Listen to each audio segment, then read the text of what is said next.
Deerskin is one of the softest leathers used for cowboy boots. And I definitely think it's one of the most comfortable too. We have two deerskin boots here from Escambia Boot Company that we're gonna be doing an extended test today. And if you're watching this video in the first couple of weeks of it being posted, you have a chance to win a brand new pair in your size. Let's get into it. I'm just here to connect ya, and then I'll be on my way. Hey everybody, my name is Jeremiah Craig and I'm joined by my beautiful wife, Brynna. How's it going, Brynna? So good. We have some really cool deerskin boots here from Escambia Boot Company, and we're going to be doing a joint review today. Escambia Boot Company is formerly known as JW Boot Company, but they're growing and they're sort of organizing their different styles and lines that they have, and they've changed the name of their main line to Escambia Boot Company, which is also the county where JW Boot Company is based. I love that. Location-based. Location-based, and they're growing. We love to see it in these small companies. So they sent us two deerskin boots for the purposes of this review, and also promised an extra two pair, one for the guys and one for the ladies, for a giveaway this month. So if you're watching within the first couple of weeks of it being posted, you have a chance to win, but we'll get into that information later. First, we need to break down the details of both these boots, so Brynna knows what comes The next. rundown! All right, so here we have a pair of deerskin boots from Escambia Boot Company, both men's and women's. These are featured in a straw color. Both are the same color, and they also have an R-toe. The men's boots come in at 13 inches tall. And the women's are only 10. But the women's does have a top stitched pattern that the men's doesn't. What do you think looks better in your opinion, Brynna? I like the women's. Yeah, I kind of wish that this had a top stitched pattern in it as well, but it's gonna be good either way because most of the time I'm gonna be wearing my pants over, and Brynna's definitely gonna be showing those boots off. Oh yeah, I gotta show them off. Both boots have leather stacked heels. The men's heel comes in at 1.5 inches tall. And the women's are 1 1/4. Also, both boots have a Goodyear welt leather outsole, and you can see that there's also lemonwood pegs and brass nails alongside that shank there as well. When we get to the inside, you can see that there is a cowhide lining, and there's a really nice soft leather insole in there as well. Yeah, and it goes all the way through. On previous JW Boot Company boots, that leather would stop about halfway through, and then you'd feel a cloth insole. And cloth is kind of fragile, and leather definitely protects that cloth much more, so I'm happy to see that that leather is running all the way through the bottom of the boot. Escambia Boot Company boots are made in Mexico, and these are coming in at $345 at JW Boot Company, but you can save 10% when you use my code JC10 at checkout. Well, I think that's enough talking about them. How does that translate? Let's get these things on. Let's do it. All right, Brynna and I have the Escambia Boot Company deerskin boots on right now. Woo. And they are pretty soft. I Yeah. like them. I like the color. I like the straw color. Brynna, what's your initial thoughts? 1 foot is a little tight, but overall they feel really good. Nice. So I'm also a little bit tight here on my fit as well. Both of mine are a little tight. Maybe the right foot is a little tight, but my right foot is a little bit bigger anyways in general. Everybody has two different size feet. It's true. If you get measured, one foot will be slightly bigger than the other. So it's not unordinary for one foot to be just a little bit more snug in a cowboy boot.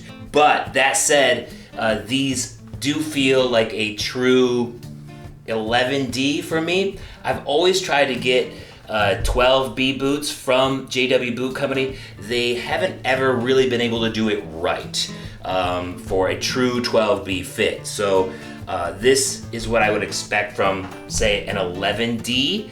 And I feel like it fits true to size for an 11D. Unfortunately, on an R-toe, that kind of scrunches my toes up a little bit more than what I would like, but with it being deerskin, it's a little softer, so it should break in pretty nice. Yep, that's what I'm counting on as well.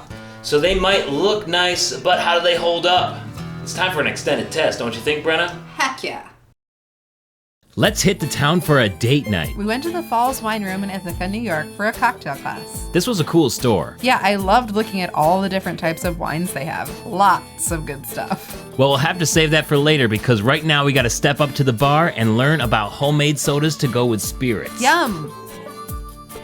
So welcome to my soda and syrups class. This is our 4th installment now of the cocktail classes here at the Falls Wine Room. First, we're gonna taste the spirit. We're gonna taste the mixer apart. I'll talk a bit about it. We'll combine the two and we'll taste it all together, and then we'll move on to the second. This class had a pretty cool theme too. Natural historical ferments, low alcohol fermented beverages, sodas if you will. So root beer could be one of them from England, or we can do tapache, which we're going to do today, from Mexico. Just trying to get back to the idea of how we first started doing all this, why we first started doing all this, and it turns out that most of these things are very healthy for you. So this is a very delicious rum. This is called Clarin Communal. This is from Haiti. This is under the category of agricole rum, also known as roncaña in Spanish-speaking islands. Now, I'm not a big fan of rum, but I liked this. I can't drink rum at all, thanks to college, but I can do this. This is great. Yeah. I mean, we all have that spirit, right? Mine was Jose Cuervo. And never again, like, you know. We were feeling good after that rum. Chill out, we haven't even started yet. So now I'm going to pour in your other glass a little bit of the tapache. So this is a wild fermented soda using the skins of the pineapple. On the outside of the pineapple there will live yeast, kind of like on the outside of grapes. So what you do is you take the pineapple, you skin it, you then take that with some cinnamon, sugar, a little bit of the pineapple itself, the flesh. Take that, you put it in a safe fermenting package, vacuum seal it, and because yeast does not need oxygen to do its thing, it just needs the sugar, it will start working in that environment. So this is about 4 or 5 days old ferment. I thought the tapache was pretty okay. I thought it smelled a little funny, and I really wanted to taste it mixed with the rum though. It now smells kind of like barbecue sauce. Oh, yeah? That's really refreshing, too. Very dangerous. Yeah, you don't taste the alcohol at all. Yeah, this would be the perfect drink for those summer barbecues, right? I think so too, but we still have another drink to try, a gin with some natural tonic, which was looking pretty ominous, to be honest. So the main ingredient in tonic water is cinchona bark. In South America, in the Amazon, Peru, and Bolivia, they've been using it for a long, long time to ward off disease and things like that. Ooh, it's so pretty when mixed together. Oh, way more sweet than an average gin and tonic. And it doesn't need any limes at all. Oh, but you did bring the limes. Okay, maybe I spoke too soon. I think it needs it. It did need the limes. It makes it feel a little bit sweeter, but you also get the acid, so they like work better together. Oh yeah, you're right. It's way more balanced with the lime. I was very wrong. This is good. I was a big fan of both drinks, but I think I liked the tapache a little better because it was so unique. Me too. And before we left, I needed to do a little wine shopping, and I bought a special Nebbiolo. All in all, we had a great time at the Falls Wine Room in our Escambia boots. Yeah! Thanks to the Falls Wine Room for letting us record that cocktail class. If you guys want to learn more about them, you can go to thefallswineroom.com and also reach out to them on Instagram or Facebook if you want to take part in that yourself. It was kind of like a speakeasy vibe, right? They don't promote it. It was really cool. I liked it a lot. Now it's on to our final thoughts for these deerskin boots from Escambia Boot Company. All right, Brynna, so every time I've tried a JW Boot Company or Escambia Boot Company now, they've always made little improvements over the past 3 years that I've tried one of their boots. They've made improvements here again with the full leather, non-removable insole, but I'm still having problems with fit. What do you think? I'm having problems with fit too. One was a little bit tighter than the other one, even though my feet are relatively the same size. And I had a different problem with fit that we'll get into. Overall, I feel like the construction is pretty comparable to what Justin boots are right now, the ones that are made in Mexico. It's just inconsistent on fit.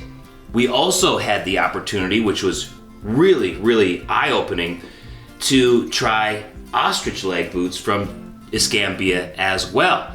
And you guys will see that video in the next couple of days. It's a good one. It's gonna be good.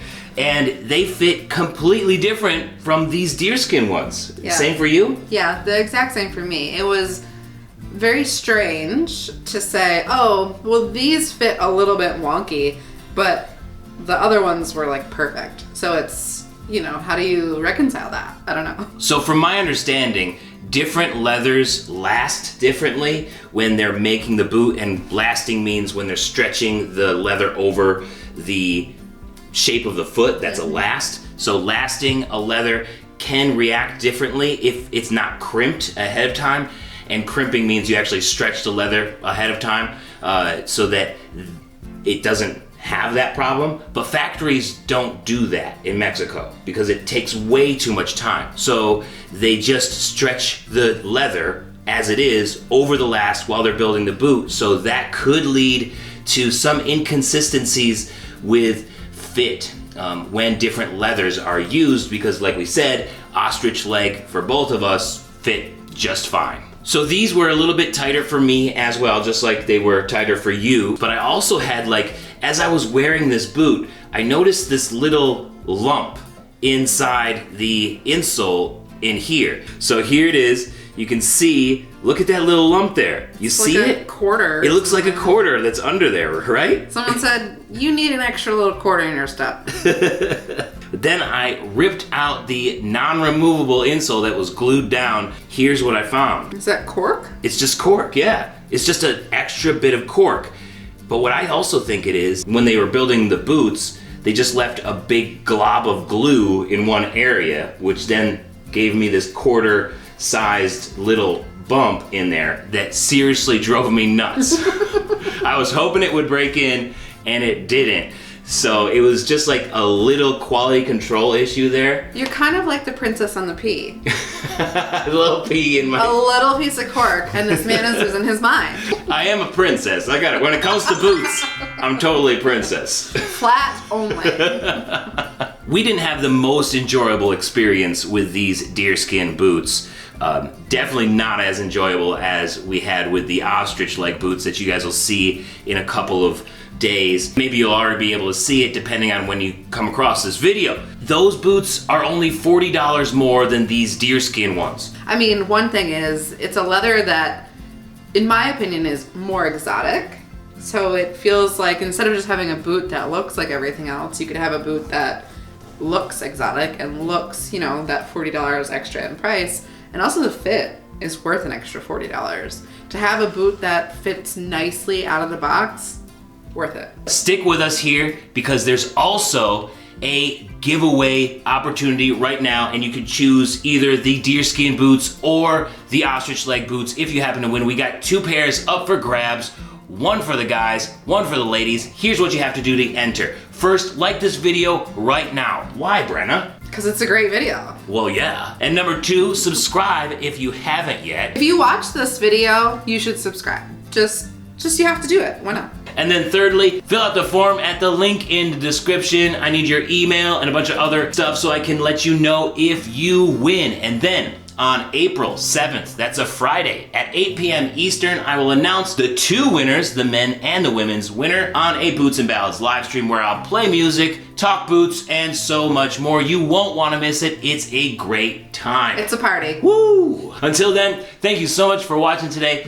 Brynna, thank you for joining me in this video. This is the first joint review we've ever done. I thought it was fun. I thought it was fun too. Yeah. I like to be included. Do you guys want to see more joint reviews with both of us reviewing the same boots but just men's and women's versions? Let us know down in the comments. Thanks for watching, and we'll see you next time. Peace. Deer is soft and deer is stretchy, but those boots just fit a little messy. Thank you so much for watching today. Why don't you check out the Escambia ostrich leg video up here that I did with Brynna once it's out. Or I got a music video down here I think you might enjoy. Don't forget to subscribe, and I will see you next time. Peace. Have a good one.